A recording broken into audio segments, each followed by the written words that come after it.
ఇప్పుడు పరాభవ నామ సంవత్సరంలో ద్వాదశ రాశుల వారికి ఏ విధమైన ఫలితాలు ఉండబోతాయి అనేటటువంటి విషయాన్ని మనం ఇప్పుడు సశాస్త్రీయంగా తెలుసుకోబోతున్నాము. వృషభ రాశి వారికి ఈ పరాభవ నామ సంవత్సరంలో గోచార ఫలితాలు ఏ విధంగా ఉంటాయో తెలుసుకునే ప్రయత్నం చేద్దాము.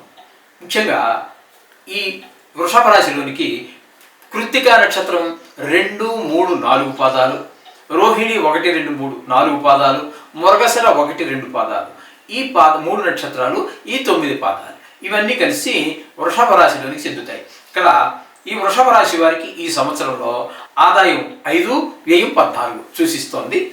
కాబట్టి దీని అర్థం ఏంటి? ఇప్పుడు తెలుసుకున్నారు. మీరు ఏం చేస్తారు? ఇప్పుడు ఆదాయం తగ్గింది, వ్యయం పెరిగి 14 ఉంది, మరి ఏం చేయాలి అంటే మనకి అనవసర ఖర్చులు తగ్గించుకోవాలి, అత్యవసరమైన ఖర్చులు మాత్రమే పెట్టండి, లేదంటే అప్పుల పాలు అయిపోతారు అని మనకు సూచిస్తుంది అనమాట. దాన్ని బట్టి మీ ఎక్స్పెండిచర్ని, మీ బడ్జెట్ని ఏం చేయాలి, ఏది ఇంపార్టెంటు, తప్పని మస్ట్ అయితేనే మీరు చేయాల్సి వస్తుంది, తప్పదు అన్నట్టు మాత్రమే చేసుకుంటూ ఉండాలి. అలాగే రాజపూజ్యం 5, అవమానం 4, ఇది పర్వాలేదు. కొన్ని సందర్భాలలో మనకి ఏమవుతుంది, అవమానం ఎక్కువ అవుతుంది, రాజపూజ్యం తక్కువ అవుతుంది. అప్పుడు ఏమవుతుంది, ఏం చేయాలి మనం తెలుసుకుని ఏం చేస్తాం అంటే మాట ద్వారానే గౌరవం పెరిగేది. లోపల ఇచ్చిపుచ్చుకోవడం తర్వాత విషయాలు, కానీ ఫస్ట్ మనకి గౌరవం వచ్చేది మన మాట ద్వారానే.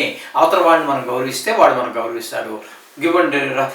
గివ్ రెస్పెక్ట్, టేక్ రెస్పెక్ట్ అని చెప్పేసి ఇంగ్లీష్లో చెప్తూ ఉంటారు. అదేవిధంగా గౌరవం ఇచ్చిపుచ్చుకోవడం అనేది ఈ మాట ద్వారా మాత్రమే ఎక్కువగా సాధ్యపడుతూ ఉంటుంది. అంచేత మాటను కొంచెం అదుపులో పెట్టుకుని మాట్లాడుకోవాలి.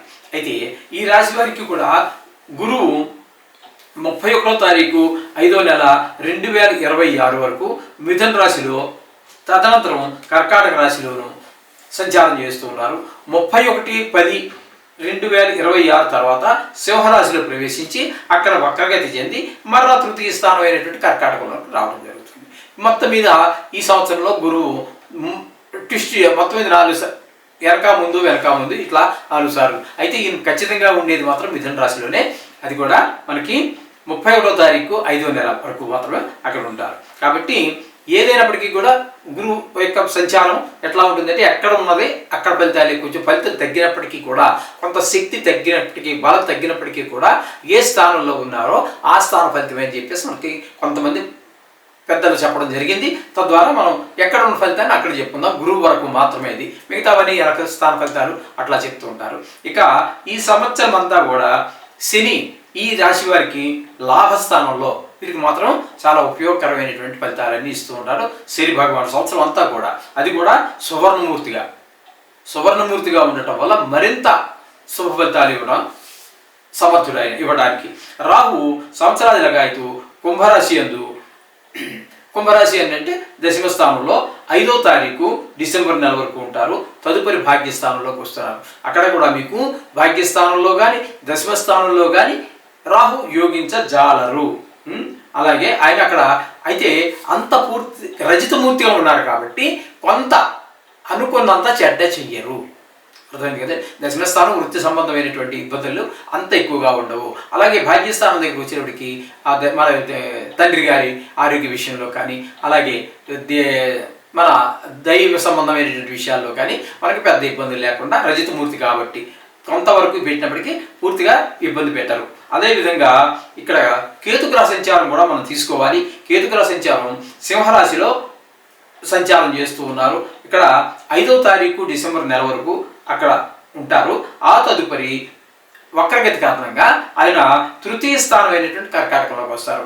ఆ తృతీయ స్థానం దగ్గరికి వచ్చిన తర్వాత అక్కడ మనకి ఈ సంవత్సరం అంతా కూడా ఉపయోగకరంగా ఉంటుంది. కానీ డిసెంబర్ వరకు మాత్రం కేతువు కూడా యోగకారకుడు కాదు. ఈ విధమైనటువంటి పరిస్థితులన్నీ ఇక్కడ మనకు గోచరిస్తూ ఉన్నాయి. అయితే మొత్తం మీద మిగతా గ్రహాలు అన్నీ కూడా మనం క్షుణ్ణంగా పరిశీలించిన మీద ఈ విద్యార్థులకు ఏ విధంగా ఉంటుందంటే పాస్ అవ్వడం జరుగుతుంది, కానీ ర్యాంకులు కూడా వస్తాయి, వీళ్ళకి బాగానే ఉంటాయి. మెడికల్, ఇంజనీరింగ్, ఉన్నత విద్యలు చదివేటువంటి అవకాశం కూడా వీళ్ళకి కలుగుతుంది. విద్యార్థులకి మొత్తం మీద మంచి అవకాశాలు ఉన్నాయి, మంచి మార్కులు, ర్యాంకులు, మంచి సీట్లు వచ్చే పరిస్థితి అంతా కనబడుతున్నది. ఉద్యోగస్తులకైతే ప్రమోషన్లు వస్తున్నాయి. నిరుద్యోగులకు కూడా కొన్ని ఉద్యోగ అవకాశాలు కనిపిస్తూ ఉన్నాయి. ఉద్యోగస్తులకి, వ్యవసాయదారులకి మొట్టమొదటి పంట బాగానే పండుతుంది, తదుపరి దిగుబడి అంతా బాగానే వస్తుంది.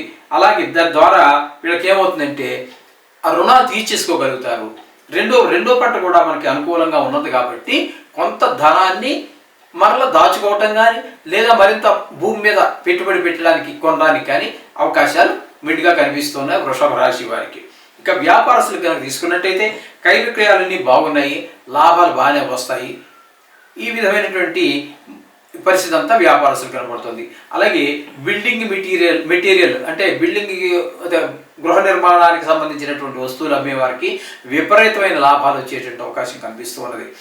అలాగే కళాకారులు చూసుకున్నట్టయితే టీవీ ఆర్టిస్టులు, అలాగే నటవర్గం, గాయకులకి వీళ్ళందరికీ కూడా మంచి గుర్తింపు వస్తుంది, మంచి ఆదాయం కూడా ఏర్పడుతుంది. అలాగే రాజకీయ నాయకులు కూడా ప్రజల్లో పలుకుబడి పెరుగుతుంది. ఎందుకంటే ప్రజల సమస్యలన్నీ పరిష్కరించడం ద్వారా, ప్రజలతోటి ఎక్కువగా ఉండటం ద్వారా తద్వారా వాళ్ళకి ఆదాయం పెరుగుతుంది, పేరు ప్రఖ్యాతులు పెరుగుతాయి. మరలా వచ్చే సమయంలో, మరలా ఎన్నికలు వచ్చే సందర్భంలో వీరు మరలా గెలిచేటటువంటి అవకాశం కూడా ఉంటుంది. వాళ్ళ మధ్యలో మొహం చాటేసి తిరిగితే ఫలితాలు భిన్నంగా ఉంటూ ఉంటాయి. కాబట్టి వీళ్ళకి కూడా అనుకూలమైన కాలమే. కాంట్రాక్టుదారులకు కూడా మంచి పెద్ద కాంట్రాక్టులు కానీ వచ్చేదరికి అవకాశం కనబడుతూ ఉన్నది.